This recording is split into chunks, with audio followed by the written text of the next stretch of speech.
नमस्कार, आप देख रहे हैं सांस्कृतिक राजधानी न्यूज और आपके साथ मैं हूं प्रियंका। आइए बढ़ते हैं खबरों की ओर।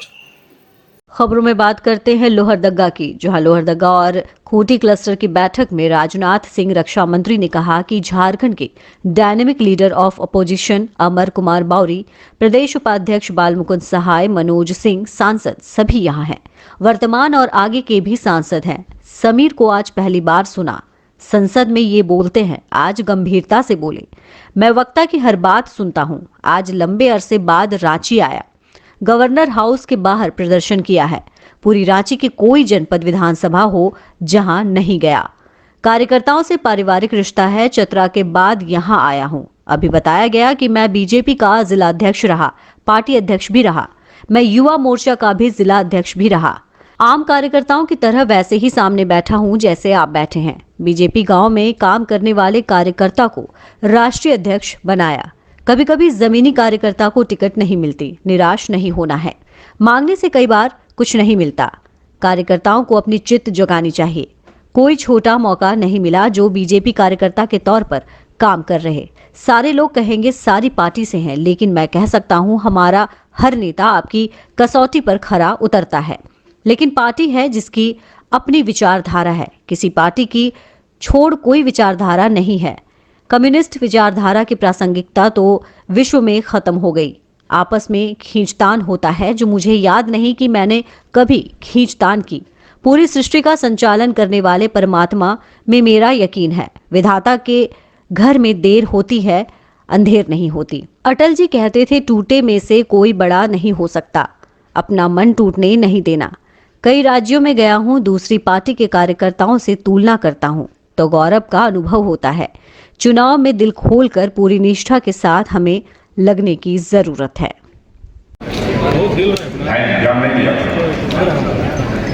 झारखंड के बहुत ही डायनेमिक लीडर ऑफ अपोजिशन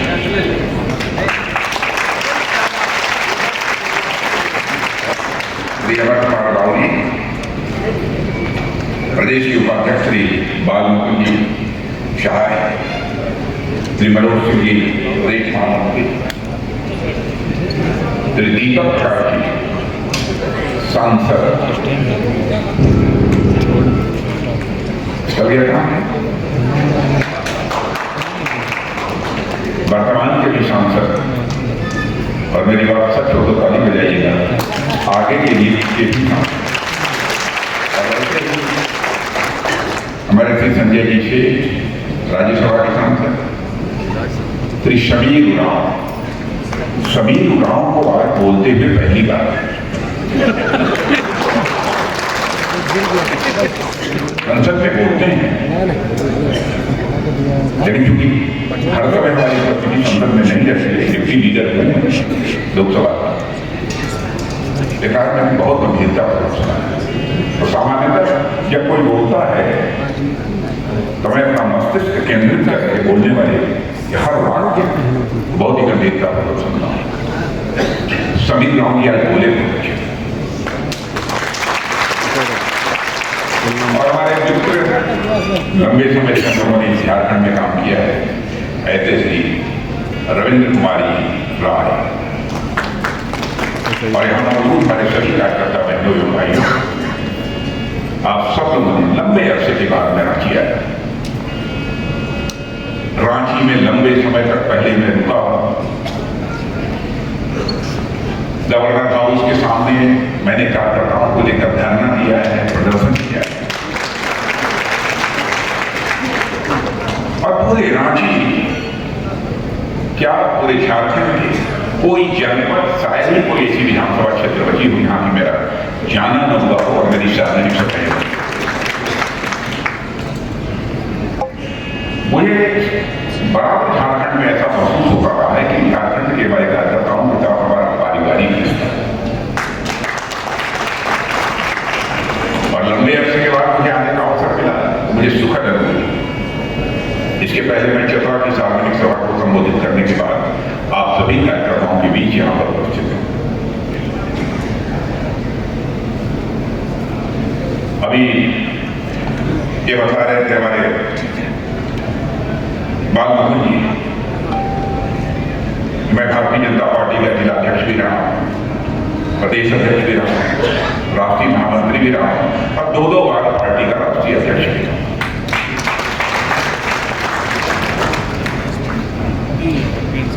उनको मालूम नहीं होगा, मालूम होता तो जरूर बोलते।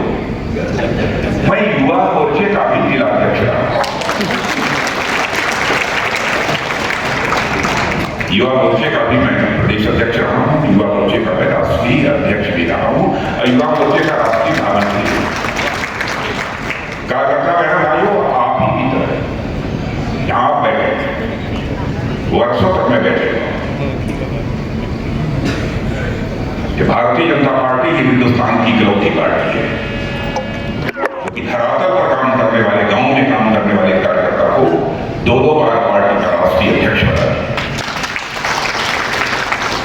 मैं देखता हूं कि कभी कभी कार्यकर्ता को टिकट नहीं मिलता है तो बहुत निराश होता है। क्या होगा, हमारा भविष्य समाप्त हो गया। मैं कार्यकर्ताओं से कहना चाहता हूं कि केवल कार्यकर्ता नहीं, मानव मात्र के बारे में मेरी जो यह धारणा है, मांगने से कुछ भी प्राप्त नहीं होगा।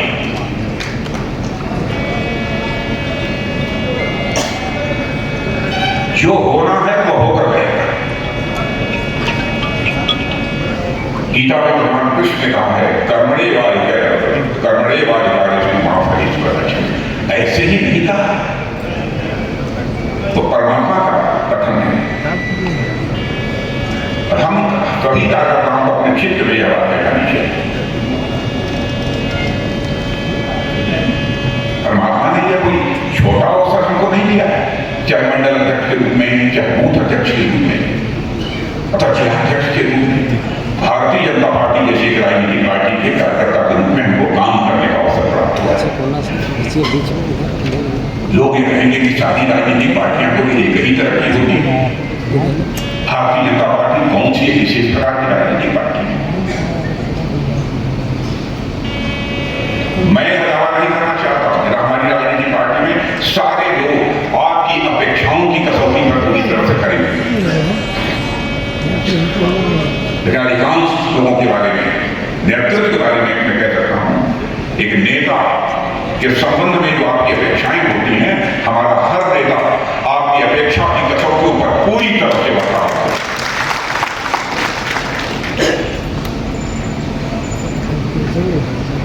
और अकेली पार्टी इस हिंदुस्तान की है जिसकी अपनी विचारधारा है, जिसकी आइडियोलॉजी है।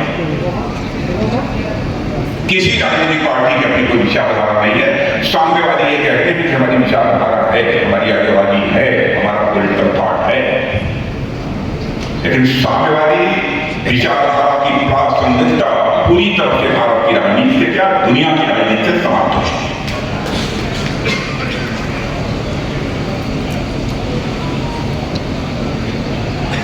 ऐसी राजनीतिक पार्टी में हम लोग काम कर रहे हैं।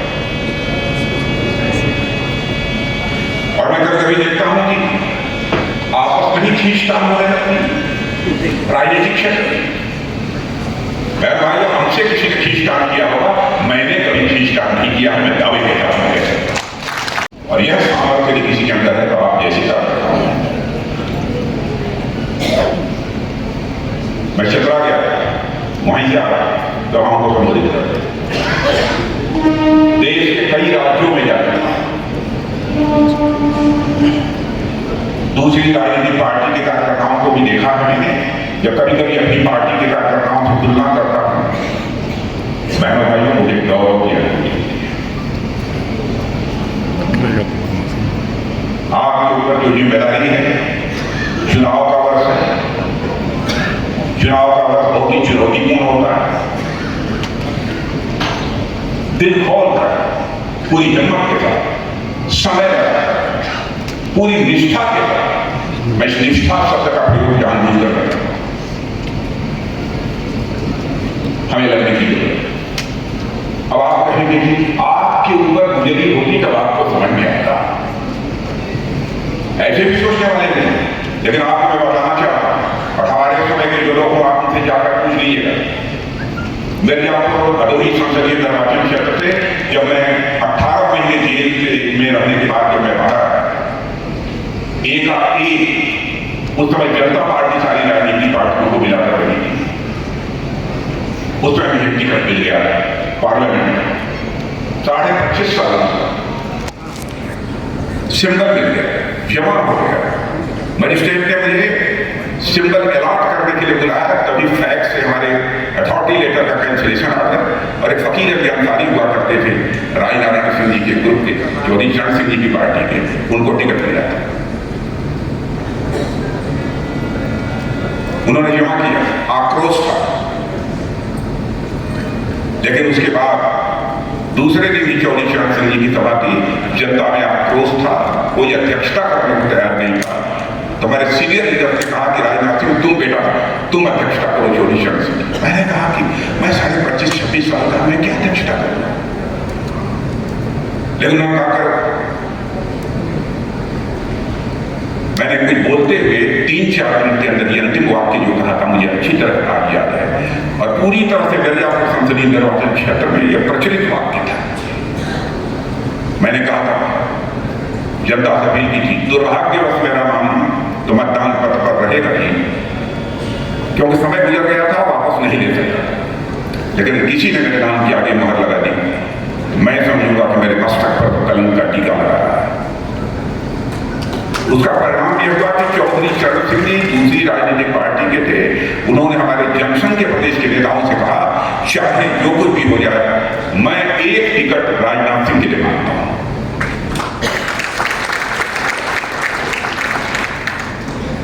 क्या हम सब अपने जीवन में बड़प्पन का परिचय नहीं दे सकते?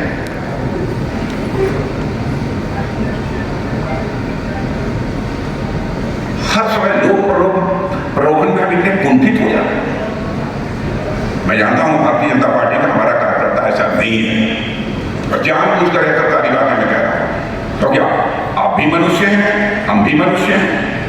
कभी कभी इस प्रकार के विचार मन के अंदर आते रहते हैं, इनसे बचें। बूथ कमेटियों की बैठक करिए,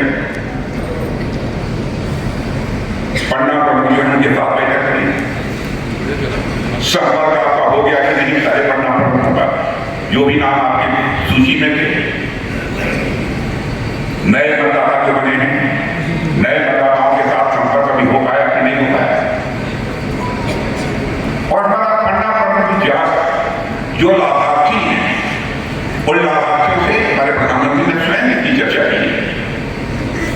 लाभार्थियों से कहे कि मोदी जी ने आपको प्रणाम बोला है, नमस्कार बोला है।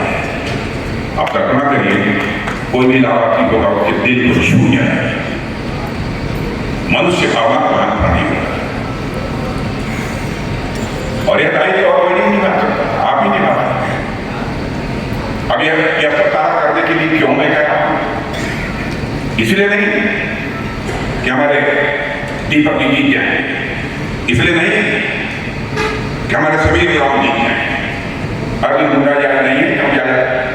संभवतः बहुत ही आवश्यक काम था, वो बात कर मुझसे गए हैं, ऑफिशियल रहता है। ये केवल उन्हीं के नहीं, ये जीत जाए। हम अपना पार्टी को विजय दिलाने के लिए हम यदि कोशिश कर रहे हैं, तो केवल पार्टी को विजय दिलाने के लिए नहीं, बल्कि हम देश बनाने के लिए कोशिश कर रहे हैं। इसलिए हम सबको करने की जरूरत है। हम सब के लिए सौभाग्यशाली हिंदुस्तान की सबसे विश्वसनीय पार्टी, क्रेडिबल, मोस्ट क्रेडिबल, अति विश्वसनीय पार्टी हिंदुस्तान की यदि कोई है इस समय, तो मैं सीधा ठोक कर कह सकता हूं, हमारी अपनी पार्टी है भारतीय जनता। जो हम कहते हैं वो हम करते हैं, हमारी कथनी और करनी में कोई अंतर नहीं है। मैं याद दिलाना चाहता हूं 1951 जनसंघ का चुनावी घोषणा पत्र उठा कर देखें। उस समय जो हम लोगों ने कहा, बाद में भी हम लोग बराबर हर 5 साल के बाद अपने चुनावी घोषणा पत्र में वही सरकारी बातें करके चले आए।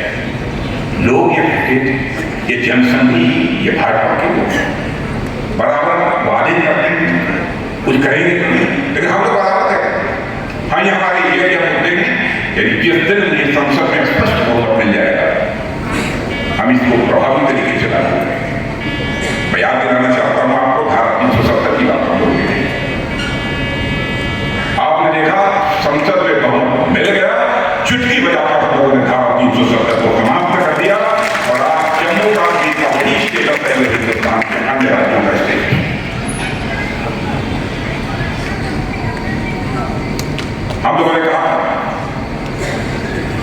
कि हमारी सरकार बनेगी तो अयोध्या की धरती पर भव्य राम का मंदिर बन गए। लोग कहते थे ये भाजपा वाले नारा लगाते हैं राम लगा हमारे मंदिर, लेकिन इतना धोखा देते हैं लोग, राम लगा हमारे मंदिर नहीं बनाएंगे, गाड़ी नहीं बनाएंगे। मैंने भाइयों का तारीख आ गई भाई, राम लगा के प्राण प्रतिष्ठा हो गई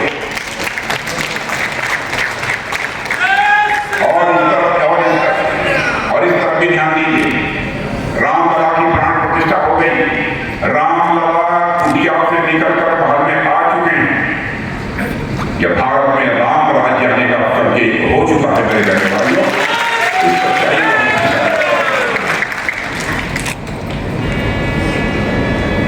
जो भी वाले की तरफ हम 3 तलाक की बात करें, लोग ये कहते हैं कि साहब हिंदू मुस्लिम धर्म में ये संबंध में आप बोलने वाले क्यों होते हैं? अरे मैंने कहा हिंदू हो, मुसलमान हो, ईसाई हो, पारसी हो, जैन हो, सिख हो, सभी को भारत माता के ही देते हैं। हम क्यों नहीं चिल्लाते? क्या हिंदू की माँ बहन हो, क्या मुस्लिम की हो, क्या ईसाई की हो, किसी की उसकी माँ बहन हमारी माँ बहन है। भारत की परंपरा।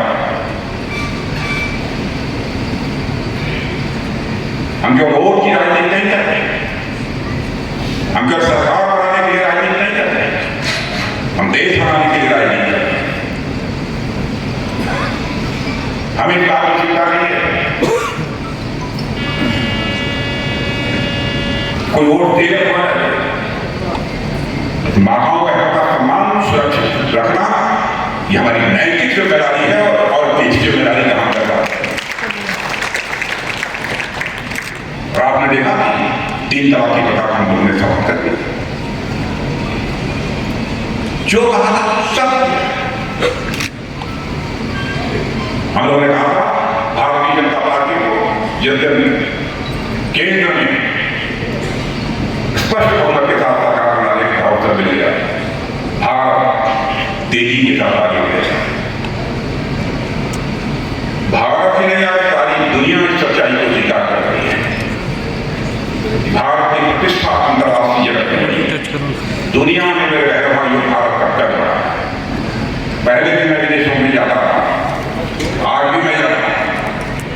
पहले ही अंतर्राष्ट्रीय मंचों पर हम कुछ बोलते थे तो दुनिया हमारी बातों को जिस गंभीरता पूर्वक लेना चाहिए नहीं लेती, लेकिन आज यदि हम अंतर्राष्ट्रीय मंचों पर कुछ बोलते हैं, सारी दुनिया दोनों कान खोल कर सुनती है भारत बोल क्या रहा है।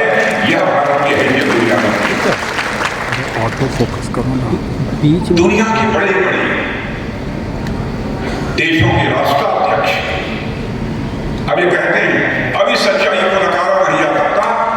दुनिया में 21वीं सदी यदि किसी देश की होने वाली है तो भारत की होने वाली है। दुनिया के राष्ट्राध्यक्ष क्यों है? अभी रशिया यूक्रेन की चर्चा कर रहे थे हमारे अमरपाल रावली की। एक घटना की जानकारी मैं बताऊंगा आप सबको। रशिया यूक्रेन का युद्ध प्रारंभ हुआ, दोनों तरफ से मिसाइल चल रही थी। हमारे बहुत सारे भारत के बच्चे वहां पर मेडिकल कॉलेज में पढ़ते थे, इंजीनियरिंग कॉलेज में मैनेजमेंट कोर्स कर रहे थे। उनके माता पिता ने यह कहना शुरू किया कि प्रधानमंत्री जी चाहे जैसे भी हो, हम लोग नहीं जानते, हमारे बच्चों को यूक्रेन से बाहर निकालिए। बहनों भाइयों, हमारे प्रधानमंत्री का कलेजा 56 इंच की छाती का यह करिश्मा कि उन्होंने टेलीफोन उठाया, रूस के राष्ट्रपति मिस्टर पुतिन से बात की और यूक्रेन के राष्ट्रपति मिस्टर ज़ेलेंस्की से बात की। और साथ ही दुनिया का जो सबसे ताकतवर देश माना जाता है अमेरिका के राष्ट्रपति मिस्टर बाइडेन से 4.5 घंटे के लिए रूस यूक्रेन का युद्ध रुक गया और हमारे 22,500 बच्चे वहां पहुंच। यह है आज का भारत, यह है आज का भारत। दुनिया के राष्ट्राध्यक्ष यदि कहते हैं कि 21वीं सदी भारत की होगी तो ऐसे ही है। वो देखते हैं, समझते हैं चीजों। और यहाँ हम लोगों के ऊपर यह कहा जाता है हम लोग सांप्रदायिक पार्टी, हिंदुस्तान की सबसे सेकुलर पार्टी, सबसे पंथनिरपेक्ष पार्टी यदि कोई है कि जाति पंथ और मजहब के आधार पर भेदभाव नहीं करती है, तो अकेली पार्टी है सामान्य भारतीय जनता पार्टी। भारत माता की। संजय जी जोरदार लगवाया, दोनों हाथ उठाकर और एक बार फिर से भारत माता की। वंदे जय श्री राम, जय जय श्री राम। धरती आबा बिरसा मुंडा जी के इस पावन भूमि पर जनजातीय गौरव के प्रतिष्ठित इस बिरसा आबा धरती मुंडा के पवित्र भूमि को नमन करते हुए आदरणीय देश के यशस्वी रक्षा मंत्री, आज देश का पराक्रम किस तरह से पूरे विश्व के अंदर स्थापित हुआ है, आप सब लोगों ने अभी देखा होगा, सुना होगा। अमेरिका से एक जनरल प्रकाशित होता है, उसने ये दावा किया है कि रसिया ने यूक्रेन पर न्यूक्लियर अटैक का मन बना लिया था। बाइडेन जी ने, अमेरिका के राष्ट्रपति जी ने फोन उठाया और देश के प्रधानमंत्री नरेंद्र भाई मोदी जी को लगाया और कहा कि आप इंटरवेन कीजिए, नहीं तो फिर यह दुनिया एक न्यूक्लियर वार अटैक देखेगा। ऐसे देश के सामर्थ्य का प्रदर्शन जो आपके कारण पूरे विश्व में हुआ है, इस सामर्थ्यवान देश के सामर्थ्यवान रक्षा मंत्री, पराक्रमी रक्षा मंत्री श्रीमान राजनाथ सिंह जी का जोरदार ताली से करना चाहता हूँ, आपका स्वागत करना चाहता हूँ। मंच पर बैठे हुए अपने राज्यसभा के सांसद और निवर्तमान अध्यक्ष श्रीमान दीपक प्रकाश जी, आदरणीय डॉक्टर रविंद्र राय जी, आदरणीय मनोज जी, इस रांची लोकसभा से वापस जिनके हाथों में कमल दे करके आदरणीय प्रधानमंत्री जी के 370 के उस लक्ष्य को पूरा करने के लिए आप यहाँ से भेजने वाले हैं, रांची के यशस्वी अपने सांसद श्रीमान संजय सेठ जी, लोहरदगा से अपने युवा सांसद बनकर के जाएंगे, वे राष्ट्रीय अनुसूचित जाति मोर्चा के अध्यक्ष भी हैं श्रीमान समीर उरांव जी, इस क्लस्टर के प्रभारी और पार्टी के प्रदेश के उपाध्यक्ष श्रीमान भावनपुर जी, यहाँ उपस्थित अपने विधायक गार्जियन स्वरूप श्रीमान सीपी सिंह जी, श्रीमान कोचे मुंडा जी, पूर्व विधायक प्रधान जी, गंगोत्री जी, दिनेश उरांव जी, अपने सांसद श्रीमान सुदर्शन भगत जी, शिव शंकर उरांव जी, और यहाँ उपस्थित रांची, खूंटी और लोहरदगा के कार्यकर्ता बंधुओं, आप सबको मेरा अभिनंदन, नमस्कार प्रभात। आप सबको मालूम है 14 कमल के बटन खिलाने हैं, दबाने हैं, और 14 कमल हम लोगों को यहाँ से दे करके प्रधानमंत्री जी को फिर से 400 के पार के लक्ष्य को पूरा करना है। इसी भूमि से प्रधानमंत्री जी ने विकसित भारत के संकल्प की प्रेरणा ली। धरती आबा बिरसा मुंडा की इस पावन भूमि पर पहली बार देश आजादी के बाद कोई प्रधानमंत्री आया और आकर के उस बिरसा मुंडा जी के पवित्र भूमि की मिट्टी को अपने माथे पर तिलक लगा करके यह संकल्प ली कि 1 अरब 40 करोड़ देशवासी 2047 में जब देश की आजादी के 100 साल पूरे होंगे तो एक विकसित राष्ट्र बनकर के परम वैभव पर हम स्थापित होंगे, ऐसा संकल्प लेकर के उन्हें यात्रा चालू की। दुर्भाग्य है जब पूरा देश एकमत होकर के प्रधानमंत्री के नेतृत्व में एक लगातार आगे बढ़ने का काम कर रहा है।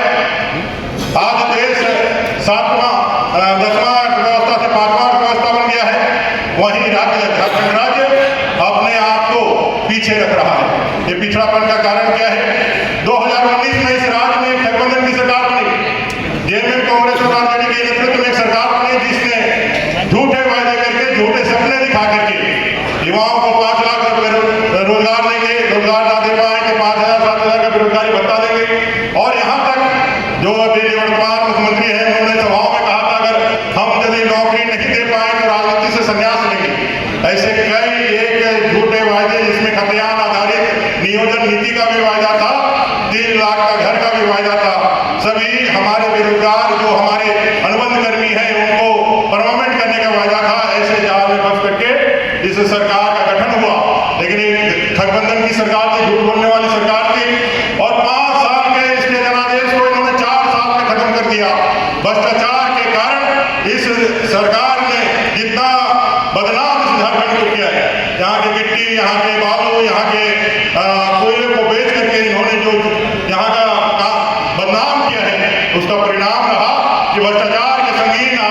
कारण हेमंत सोरेन जी को जेल जाना पड़ा। आज हेमंत सोरेन जी चले गए हैं। प्रधानमंत्री जी ने कहा था ना खाएंगे ना खाने देंगे, भ्रष्टाचार पे जीरो टॉलरेंस रखने वाला प्रधानमंत्री आज देश के अंदर है। और यही कारण है कि हेमंत सोरेन जैसे लोग आज जेल के हवाओं सलाखों के पीछे हवा खा रहे हैं। आज ये लड़ाई को आगे बढ़ाना है, भ्रष्टाचार मुक्त इस देश के निर्माण में वंशवादी परिवारवादी लोगों को हम इसे झारखंड और देश की राजनीति से अलग हटाने के लिए, प्रधानमंत्री जी के इस विकसित भारत के संकल्प को पूरा करने के लिए 1.25 अरब देशवासियों में 3.5 करोड़ झारखंड की जनता भी उनके साथ लगने वाली है। आदरणीय रक्षा मंत्री जी आए हैं, आप तो उनके बारे को सुनेंगे और पूरे संकल्पित भाव से 400 के जो नारा दिया है प्रधानमंत्री जी ने, अब की बार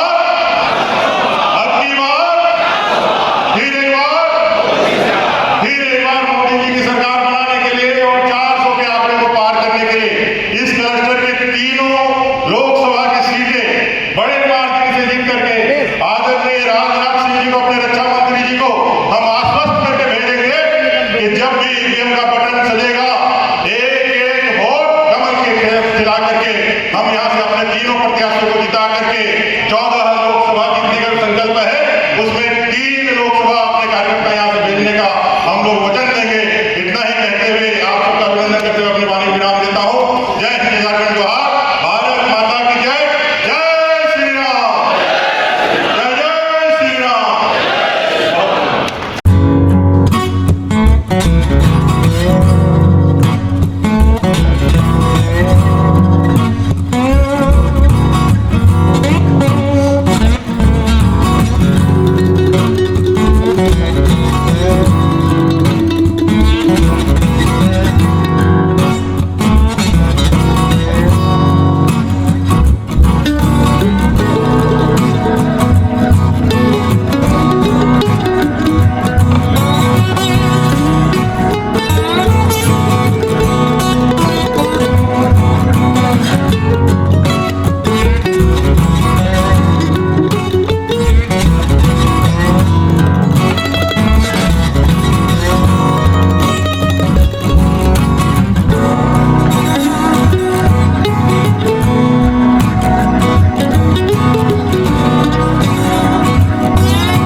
हमारा पता जलसार पार्क के बगल में हनुमान टेकरी देवघर।